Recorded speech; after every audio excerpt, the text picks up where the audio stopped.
Naghahanap ba kayo ng kakaibang pasyalan at activities na malapit sa Manila? Meron kami na-discover na farm sa Lipa, Batangas na 1.5 hours away lang from Manila. Masasabi kong sulit ang biyahe ng buong pamilya. Paano ba naman kasi sa loob ng 3 hours, napakaraming activities na nagawa.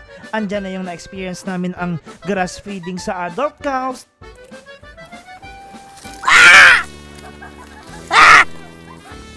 nagmukbang na sila dito.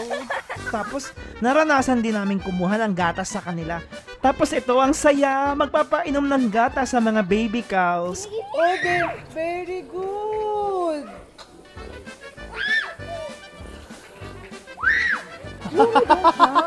At kapag napagod ka naman nagutom, kasama sa package na to ang merienda na picnic style. Meron na yan siyang kasamang tinapay, pandesal, puto, bibingka, depende kung ano available sa araw na yon.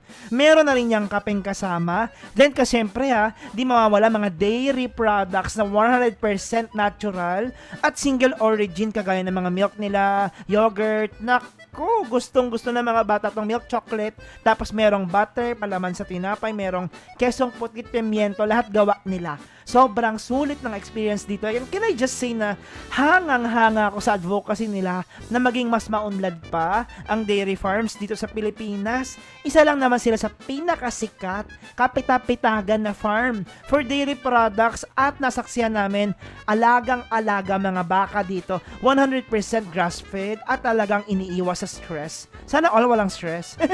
Ang resulta, mas malinamnam, superior quality, malasa at purong gatas na dito mo lang mabibili. We also learned how to create mozzarella cheese, pastilla, syempre tinikman na rin namin. Sobrang na-enjoy to ng mga bata, unforgettable talaga. We ended the day by getting pasalubong items sa kanilang store. Ang daming pagpipilian, affordable yan sila at gaganda pa ng packaging. Pwede kayong umorder niyan sa GrabFood, Picaroo, or sa website nila. Tapos doon na rin kayo sa website pwedeng kumuha ng reservation para ma-experience nyo rin tong farm activities na nasubukan namin. Pwede rin private booking dyan. Yun lang. Happy.